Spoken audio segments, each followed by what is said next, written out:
दोस्तों, क्या अमेरिका सच में इंडिया का दोस्त है या फिर अमेरिका फर्स्ट के नाम पे हमारे साथ बुलिंग हो रही है। पहले 25% रेसिप्रोकल टैक्स, फिर 25% रशिया पेनाल्टी और अभी रिसेंटली जनवरी 2026 में एक नया ईरान बॉम्ब फूट चुका है। आज की इस वीडियो में हम समझेंगे ट्रंप का ट्रिपल ट्रैप, जो कि हमारे जेब, हमारे किसान और इंडिया के पावर को कमजोर कर सकता है। ट्रंप ने क्लियर बोल दिया है कि India the tariff king.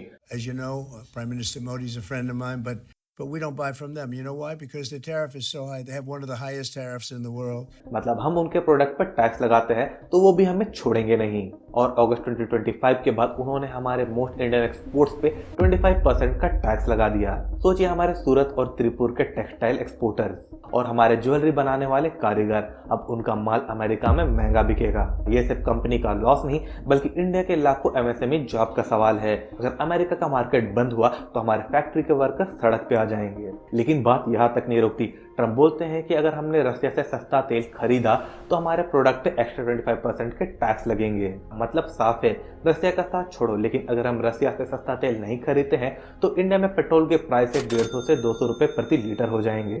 America अपनी लड़ाई लड़ रहा है पर बिल इंडिया पे फाड़ रहा है। ये इंडिया की स्ट्रेटेजिक ऑटोनॉमी पे डायरेक्ट अटैक है। वो हमें बताना चाहते हैं कि हमें किससे दोस्ती करनी चाहिए और किससे नहीं। और अब जनवरी 2026 में एक नया झटका, ईरान अल्टीमेटम। ट्रंप ने सीधा अनाउंस कर दिया है कि जो भी ईरान के साथ बिजनेस करेगा उस पर 25% का टैक्स लगेगा। चाबहार पोर्ट का मेरा फाइनल एग्रीमेंट हुआ। ये बहुत बड़ा काम है जी। सेंट्रल एशिया से जुड़ा हुआ मेरा इकोनॉमी का बहुत बड़ा काम हुआ है। किसी तीसरे के आधार पर हम अपने निर्णय नहीं करेंगे, हम निर्णय हमारे लिए करेंगे। हमने करोड़ों खर्च किए ताकि हम पाकिस्तान को बाईपास करके अफगानिस्तान और सेंट्रल एशिया तक जा सके, लेकिन अमेरिका ने एग्जाम्पशन की हटा दिए। मतलब है कि हमारा गेटवे टू सेंट्रल एशिया अब खतरे में है। पंजाब और हरियाणा के बासमती राइस सबसे ज्यादा कहाँ जाते हैं? ईरान। लेकिन अब हम अमेरिका के डर से ईरान को चावल नहीं बेच पाएंगे, मंडियों में दाम गिरेंगे और हमारे किसान भाइयों का नुकसान होगा।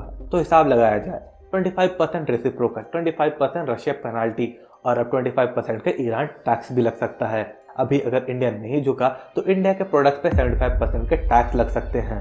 ये फेयर ट्रेड नहीं, बल्कि हमारे हाथों में हथकड़ियां लगाना है। अमेरिका में ऑप्शन नहीं बल्कि अल्टीमेटम दे रहा है, हमारे गुलाम बनो या फिर हमारे साथ ट्रेड भूल जाओ। अब सवाल ये है दोस्तों कि इंडिया को झुकना चाहिए या फिर आत्मनिर्भर बन के एक नया मार्केट ढूंढना चाहिए और अमेरिका को दिखाना चाहिए कि इंडिया बुलिंग बर्दाश्त नहीं करेगा। तो वापस से वही सवाल आता है कि सच में अमेरिका इंडिया का दोस्त है या फिर अमेरिका फर्स्ट के नाम पे इंडिया के साथ बुलिंग हो रही है।